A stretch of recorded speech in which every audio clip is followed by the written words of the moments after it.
Welcome to the Chronicles of a Cheating Wife channel. A new story every day. Don't forget to subscribe. You really thought I was alone.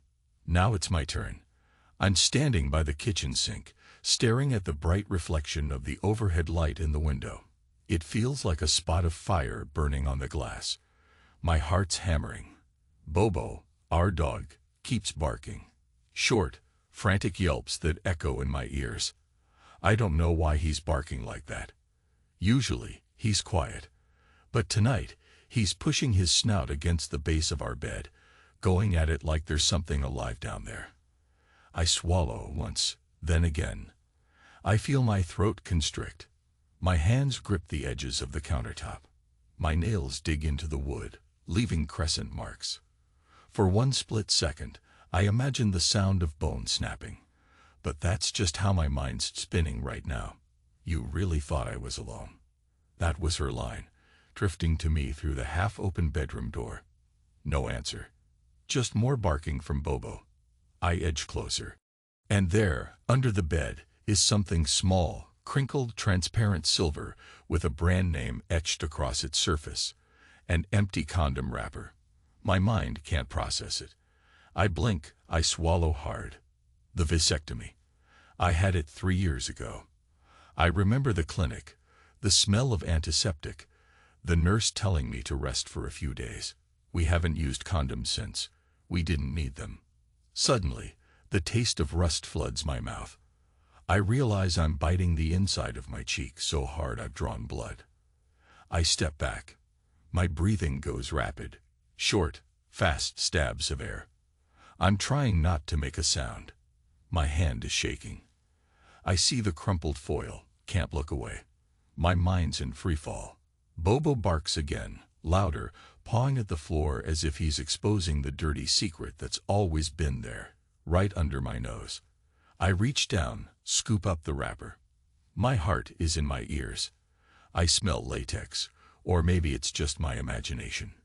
It's stale, a faint chemical tang. My mind scrambles for rational explanations. Could it be old?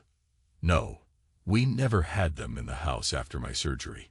We decided not to. We laughed about it, some silly joke about never needing those again. I force myself upright.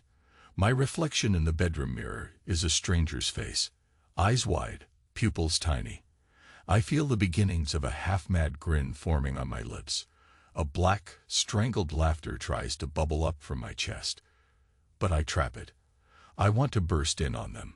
I want to see if this filthy suspicion is real or if I'd lost my mind. But I also can't stand the thought. My hand clenches around that wrapper. I slide it into the pocket of my pants, as though I need to keep it like evidence. Bobo keeps whimpering, turning circles by my feet. She's in the shower now, or so I assume. The bathroom door's closed, water running. Steam curls from beneath the door. I hear her faint singing. She does that sometimes. Sings as if everything is normal, as if the world hasn't just flipped upside down. I set my jaw. Something's cracking inside my chest. The thought of bursting in, demanding an explanation, my pulse spikes.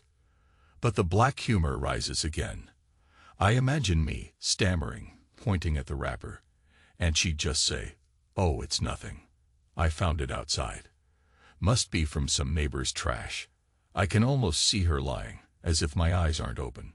So I do nothing. I quietly leave the bedroom, Bobo trotting at my heels like he's expecting me to fix everything. I slip out the front door and stand on the porch, letting the night air slap my face.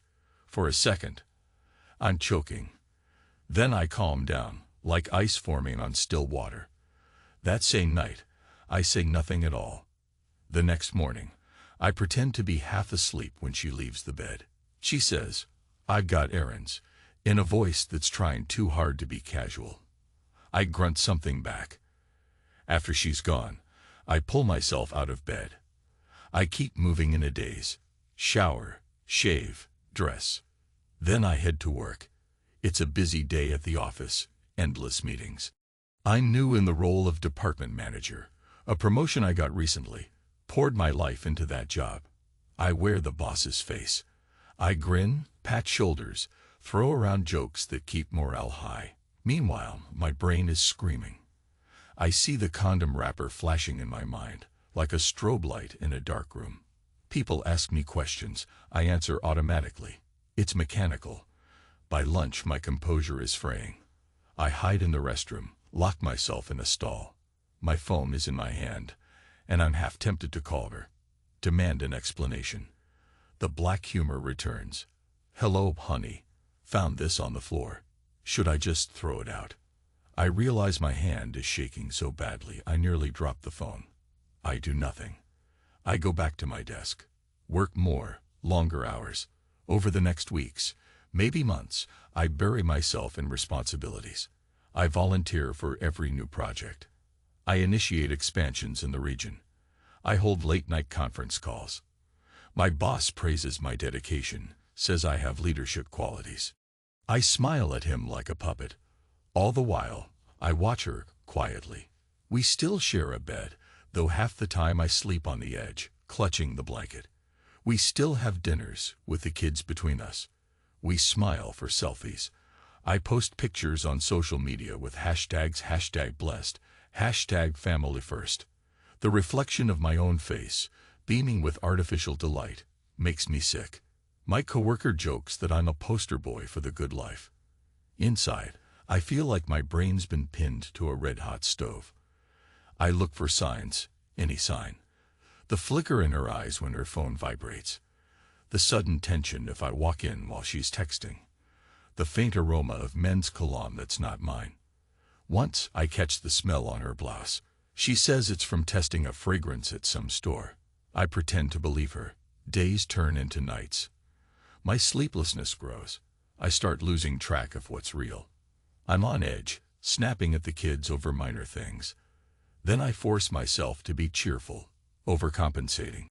I can see the worry in their eyes, but I can't stop. My wife tries to talk to me sometimes, asks if something's wrong. I respond with half answers, distant shrugs, like she's no one to me. Because that's how it feels now. Like she's a stranger who just shares my house. And I wait. Because somewhere in the back of my mind, a plan is forming. I'm not entirely sure what shape it will take, but it's there. I wait for him. This so-called friend of the family. The buddy she invites over when I'm supposedly away on business trips. I keep track of his name. Anthony. People call him Tony. He's smooth, works for some hotel chain, travels a lot. The kids love him. They think he's just an old friend from out of state. I hate him with a clarity that feels like a blade pressed to my throat. We throw barbecues sometimes, invite neighbors. He's been there. He's the life of the party, chatting, smiling, telling jokes. My wife laughs. I notice the way she leans forward, touches his arm, how her eyes spark. The kids run around, squealing with delight, oblivious.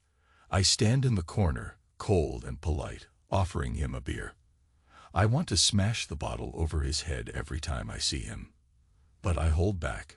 One night, after everyone has gone home, I approach her in the living room. She's picking up paper plates and crumbs from the coffee table. I just say, "So Tony's quite popular."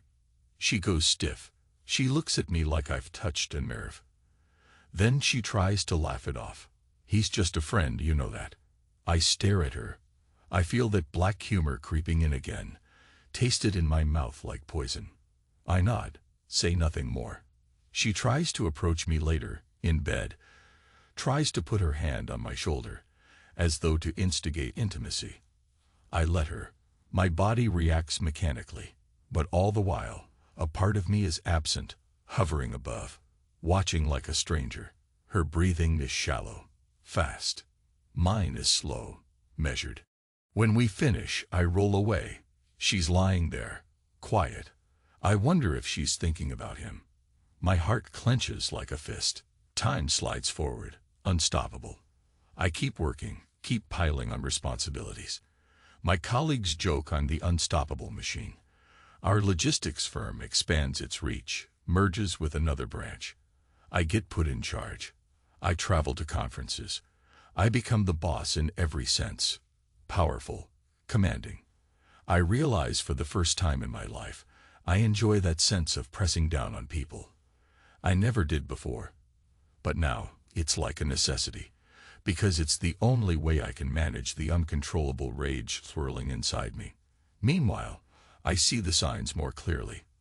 The new set of lingerie in her drawer that I certainly never saw her wear for me. The sneaky texts that end abruptly when I walk by. The soft humming in the kitchen after she spent the afternoon visiting a friend. Bobo barks at random times when he hears the door, or maybe he senses that intruder's presence. Then I get the chance, a business trip to the East Coast. My boss specifically requests I attend. It's a week-long conference. I tell my wife in a flat voice, I'll be gone from Monday to Sunday. She raises her eyebrows, tries to look supportive, but there's a flicker of something else. Relief. Excitement. She says, "Okay, honey. I'll manage. Don't worry about anything here." She kisses my cheek. I wait. I tell her goodbye. I pack my suitcase, drive off early Monday morning. But I don't leave the city. Instead, I circle back and park near our house, hidden behind some trees. I slip inside later, using the back door. The kids are in school. She's out running errands. I set up in the small storeroom near the living room, where we keep old boxes and cleaning supplies. Bobo stares at me, tail wagging with curiosity. I hush him, pat his head. He sniffs, and seems to understand something is wrong. I wait for hours, cooped up in that cramped space, listening to my own pulse. Eventually, the front door opens. I hear footsteps. Hers, lighter and quick, and then heavier steps. A man's voice. The sweet, flirting giggle she does. The hush, the sudden embrace. I can't see them, but I can hear them. My mouth tastes like ash. Then I hear the rustle of clothes. A muffled moan. That's her voice. She's whispering something I can't make out, probably his name, Tony. My head pounds. My fists tighten. I try to keep my breath silent. My skin feels like it's on fire. I can't see the details, but the sounds are enough. The couch squeaks. Soft gasps fill the air. I imagine him on top of her. I imagine her hands gripping his shoulders, or maybe running through his hair. My stomach twists, a nauseated swirl of heartbreak and fury. My vision blurs. I bite my lip until I taste blood again. His husky whisper, "You sure he's gone?" Her breathless laugh. Completely. More rustling. More moans. A faster pace now. I want to tear through the door, but something inside me says, "Wait. Watch them burn." My face is soaked with sweat. My entire body's trembling. I think I might be having a panic attack, but a cold calm is also creeping in around the edges. Their sounds gradually fade into quiet murmurs. I hear them shift, probably draping themselves in blankets. Then a flurry of footsteps as they head to the bedroom. I inch out, silent as I can, peeking around the corner. I glimpse them crossing the hallway, arms around each other, his shirt half off, her hair disheveled. Her bare back glistens with sweat. She's wearing only a bra and slipping out of it as she closes the bedroom door. For a moment, the last thing I see is her eyes shining at him. And that's it. I slump back into the storeroom. My chest is heaving. My mouth is open, but no sound comes out. The sense of betrayal is so sharp I can't even cry. Instead, I feel a weird, mocking grin stretch across my face. That black humor again. Guess your vasectomy didn't matter, buddy. I wait, because I know they might come out again.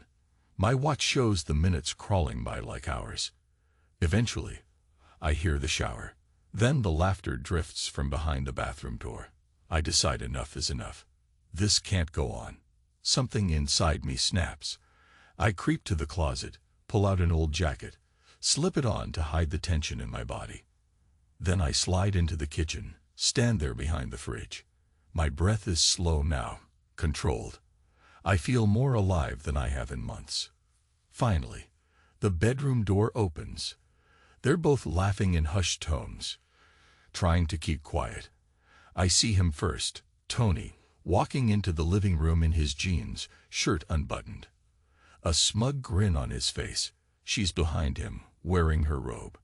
They look so relaxed, so satisfied. That's when I step out. "Hello, Tony," I say calmly, as though greeting him at a barbecue. He jerks around, eyes wide. She sucks in aghast, her hand flying to her mouth. Her face goes pale. I see the fear, the horror. He tries to speak, stammering something. She blurts out, "Oh my God. Oh my God. What are you doing here?" The tension in her voice is raw. I stare at them, letting the silence weigh in. Bobo must sense my fury, because he starts barking again from somewhere behind me. Tony looks at her, then at me. "Hey man, this is not what it looks like." He raises his hands in a placating gesture. She's trembling. I let out a short, humorless laugh. "Not what it looks like. I smell the soap on you too." My voice is tight. I barely recognize it. My gaze locks on him. He's the cause of this mess, but I also know she let him in. She's not innocent. None of us are. He tries to move closer to her, as if that might shield him. "Calm down. Let's just talk," he says. I didn't mean for this to happen." She's half hysterical. "John, please, you weren't supposed to be back. Supposed to be gone, right?" I murmur. The black humor. "I guess my flight got canceled." He glances at her, then at me. I see the sweat forming on his forehead. He's about my height, but he's shaking. "Man, I'm sorry," he mumbles. You can't do anything crazy. Think about your kids." He tries to sound rational. I just breathe. "You're right," I say quietly, stepping forward. "I am thinking about my kids." He moves toward her again. I see the fear in his eyes. He tries to grab her arm, like maybe they can face me together, or maybe he's using her as a shield. I can't tell. But that motion, him laying his hand on her in front of me, something about it ignites the rage I've been compressing for months. Everything becomes slow, like I'm watching from outside myself. I see my arm draw back.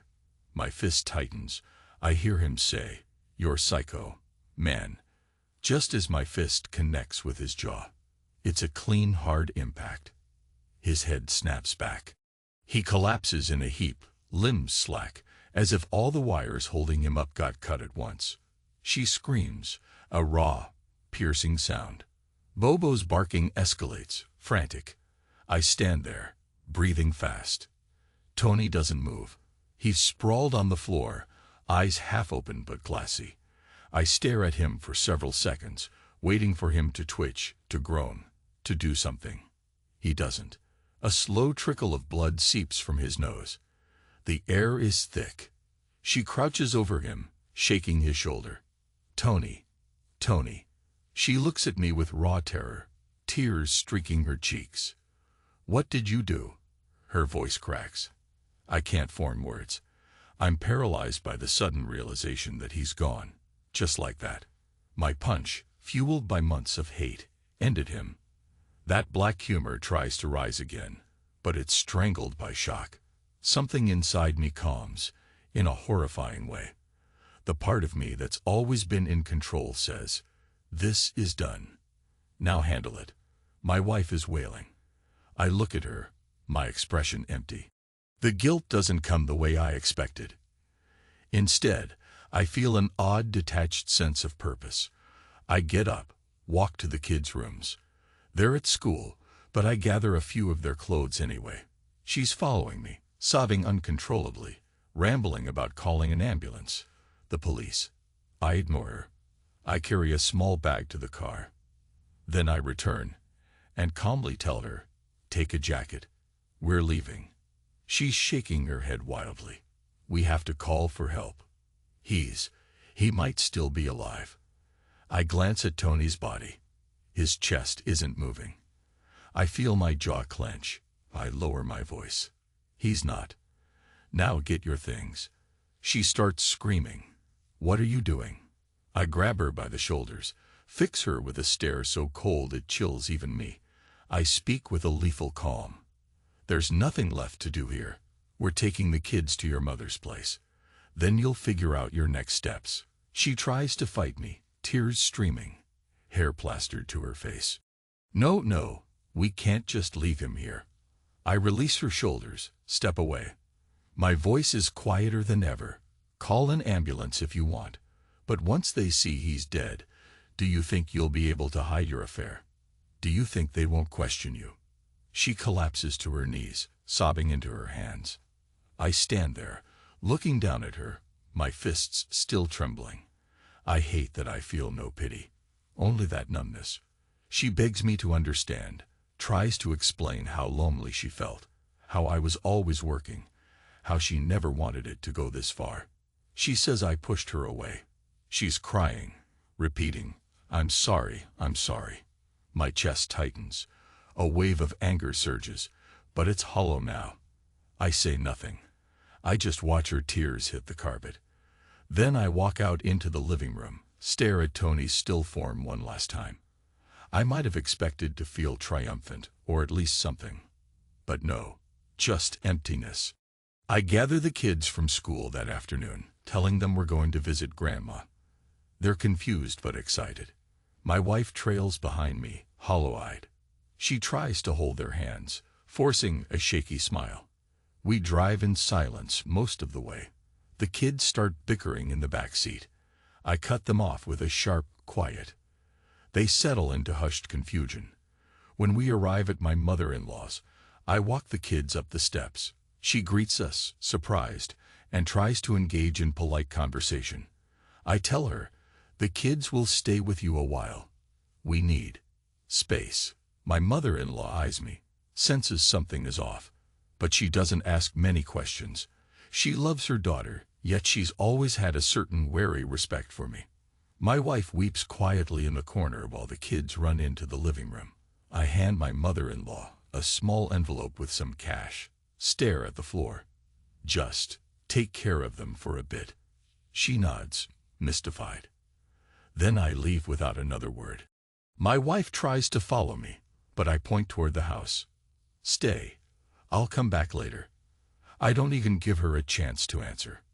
Driving away, I realize I'm not sure where I'm going. The reality of what I've done hovers in my mind. Something about it feels like I'm in a dream, or maybe a nightmare. I half expect to wake up, but I don't. The sun's setting. My phone's buzzing, calls from my wife, from an unknown number, from the office. I ignore them. I keep driving. Eventually, I pull over to a rest stop on the outskirts of the city. My reflection in the rearview mirror looks older than I remember. Eyes bloodshot, hair disheveled, a faint line of stubble along my jaw that I hadn't noticed. I let out a ragged breath. The guilt is twisting inside me now, though I'm not sure it's the guilt of murder, or the guilt that I let everything degrade to this point. Bobo is at home, probably barking at a silent house. The image churns my stomach. I almost want to laugh at how insane this is. My phone rings again. I pick it up, see her number, but I don't answer. Then I throw the phone onto the passenger seat. Let it ring until it stops. Hours go by. I watch the sky turn dark, the neon glow from the highway lights flickering. Memories flash in my head. That first date with her. How radiant she was in her new dress. Our wedding day. The births of our children, me crying with joy. Our endless nights of quiet bliss. The day I decided to get a vasectomy, so she wouldn't have to worry about birth control. We joked about it. Everything so calm, so safe. And now look at me. I drive back into the city, stopping at the house. I don't know what I'll find. Cops. An ambulance. A crowd? But there's no one. The porch light is off. I step inside. The living room is dimly lit by the glow from a single lamp. Tony's body is gone. My first thought is that my wife, or someone, must have come back for it. I stand there, stunned. The carpet's stained with a dark patch. The coffee table is overturned. I'm too numb to be surprised. I head to the bedroom, flick on the light. The bed is unmade, The sheets rumpled, pillows strewn about. The faint smell of sex and soap still lingers. A wave of nausea grips me. I hurry to the bathroom, nearly retch. When I come out, I see it, that crumpled condom wrapper I found months ago. It sits on my nightstand, as if someone placed it there deliberately, like a cruel calling card. My stomach clenches. Where did she take the body? A cold, rational part of me wonders. Then I realize I'm in uncharted territory. I've stepped beyond normal life into something monstrous. I slump onto the bed. My mind is swirling.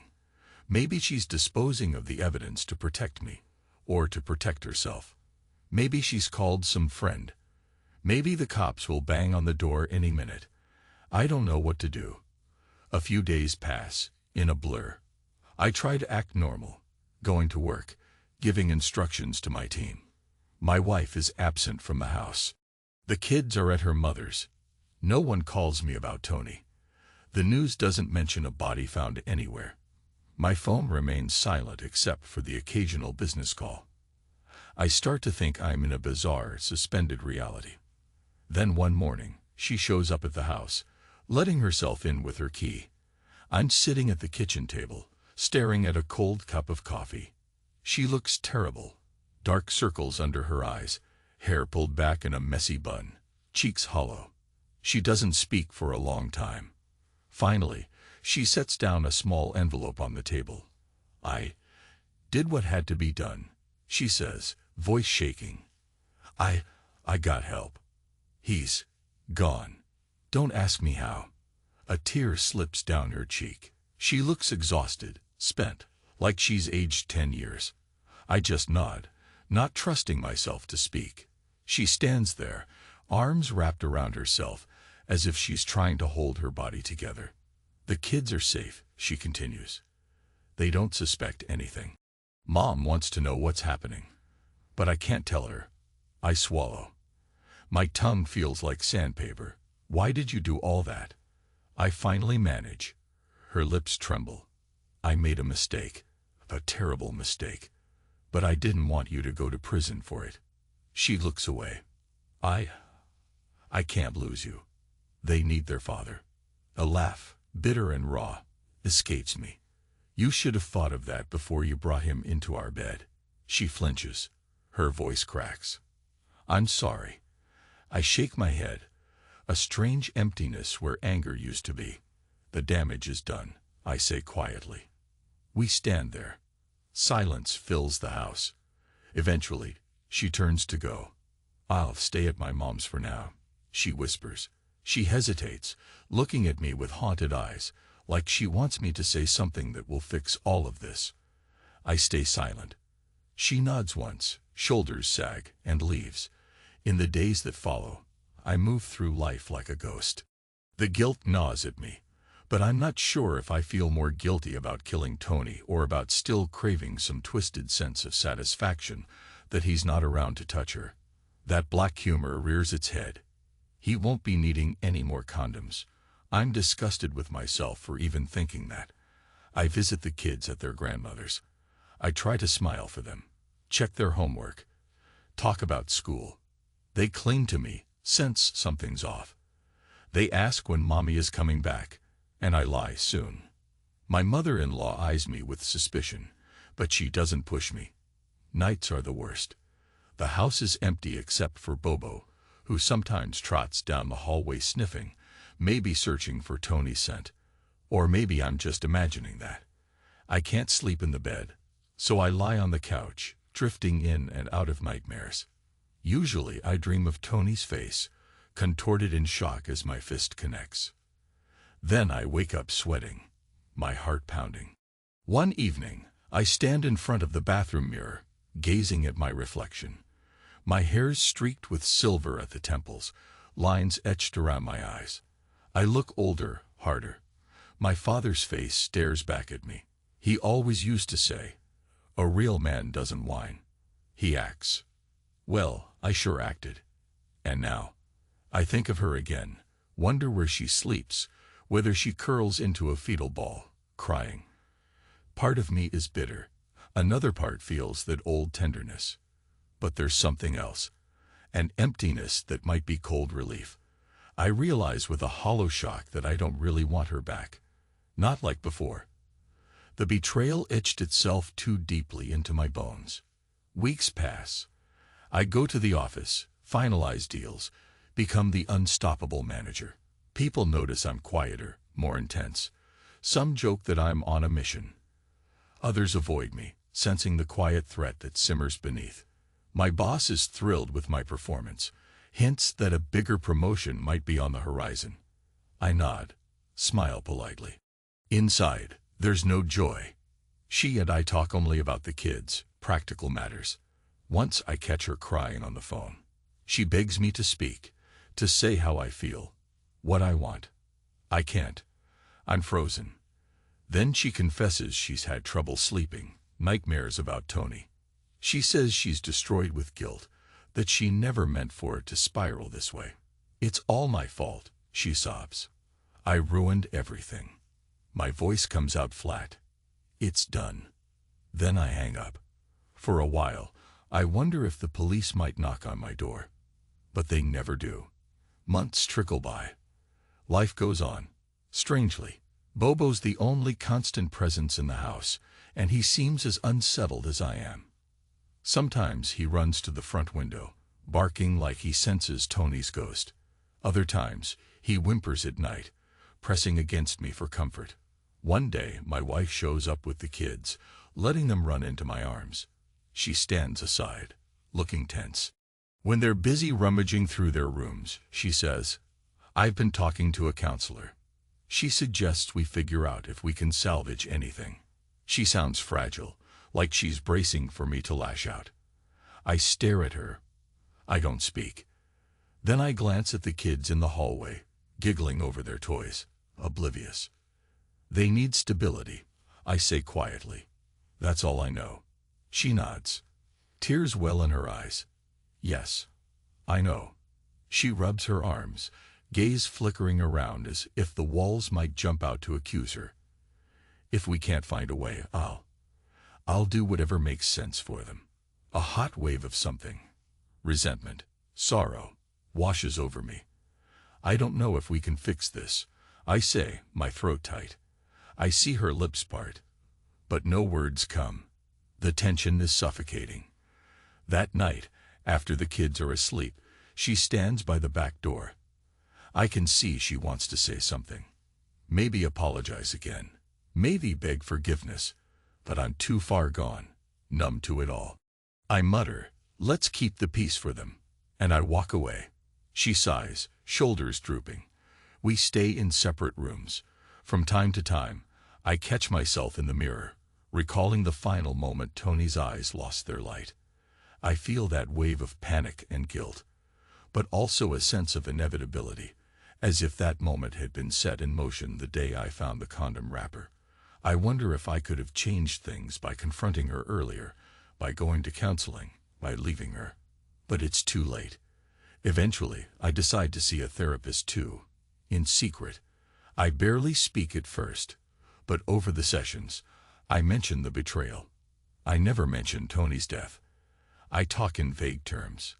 A friend who hurt me. The therapist nods, tries to unravel my anger, my sense of failure. She says, sometimes we blame ourselves even when we're not responsible, or we hold on to guilt because it's the only emotion we can handle. I leave, feeling no relief, but I keep going. Slowly, I talk more about my father, about being the provider, about how I gave everything to my family, but might have neglected the emotional side. My face feels hot when I admit that maybe I do carry some responsibility for the rift in my marriage. The therapist points out that I can still choose a path forward, that I can decide how I want to live from now on. And every day, I stare at my reflection, question the man I've become. Am I a hero for defending my marriage, for fighting for my children's future? Or am I a coward for not facing the situation sooner, for letting my rage take over, for refusing to see the cracks forming? That question eats at me. I find a strange comfort in the routine of work, my fortress of logic and order. I set goals, meet them, push my team. People admire my discipline, call me a born leader. They have no idea how hollow I feel at night. My wife remains in the house, in the guest bedroom, trying to mend herself. She offers small gestures, cooking my favorite meals or folding my laundry, but I remain distant. We're like polite strangers cohabiting for the sake of the kids. Sometimes I dream of Tony, but instead of that last moment, I see him smiling at me across the barbecue grill, handing me a beer. Or I see him flirting with her in the living room, and I'm helpless, pinned by an invisible force. I wake up gasping. Yet, in public, we continue the charade. The perfect suburban couple. The neighbors wave. We wave back. I post fewer pictures these days, though. The hashtags have dried up. I see the old photos. My wide smile, her glowing face, the kids laughing. It stings like salt on an open wound. 1 year after it all happened, one full cycle of seasons passing, I find myself alone in the garage, rummaging through old boxes. I'm looking for something, maybe closure, maybe just space. Instead, I discover an old photo album with pictures from our wedding and honeymoon. We're beaming in every shot, young and hopeful. I feel a crushing sadness for the man I used to be, the woman she used to be, the life we thought we'd share. It hits me that I can't keep living as a shell. If I stay locked in this bitterness, I'll poison everything around me, including my kids. My wife tries, in her own broken way, to make amends. Maybe that counts for something. Maybe not enough for us to rebuild a marriage, but enough to keep civility. Enough to ensure the kids don't grow up suffocating under our silent hatred. Late that night, I finally speak to her. We sit in the living room, the kids asleep upstairs, Bobo curled on the rug. My voice is shaky, but steady enough. I can't promise we'll ever be the same. I'm still furious, hurt. She looks down, tears in her eyes. I know. I take a breath. But we have children to raise. We can at least treat each other with respect. She nods. Yes, she whispers, voice breaking. I want that. A long silence. Then I ask, do you think we can ever let go of what happened? She rubs her arms, eyes wet. I don't know. I want to try. But I can't erase the past. I nod. Numb. Neither can I. I murmur. We don't hug. We don't cry on each other's shoulders. We just share that moment of painful honesty. We both know Tony's ghost will always linger between us, but maybe we can at least build a framework so our kids can have a stable life.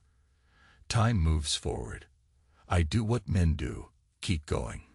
Day by day. I wonder if I should turn myself in for what happened, but the thought of the kids losing their father stops me. She never speaks of Tony again.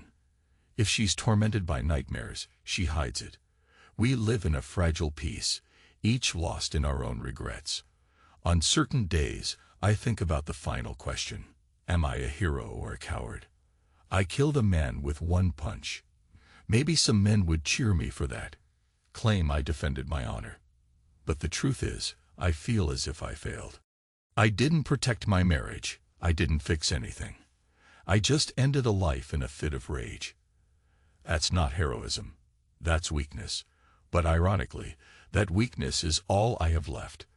My memory of that single moment, a man's life snuffed out under my fist, keeps me awake sometimes, a reminder of how far I fell from the person I thought I was, a bitter lesson in the power of rage. In the end, maybe the real punishment is living with this knowledge forever. I stare at myself in the mirror again, late at night. I see a man older, colder, still wearing the ring on his finger. My wife is asleep in another room. The kids are safe in their beds. Bobo is curled at my feet, trusting me like I'm still that shining father figure. I wonder if the emptiness inside is my sentence. Maybe I deserve it. The reflection in the mirror just stares back, silent. And I realize, with a chill, that sometimes the strongest emotion you can feel is no emotion at all. That's the final punchline, I guess. A year ago, I would have bellowed, roared, done anything to hold on to my perfect life. Now I'm just calm, cold, indifferent, and that's probably more terrifying than any scream of rage could ever be.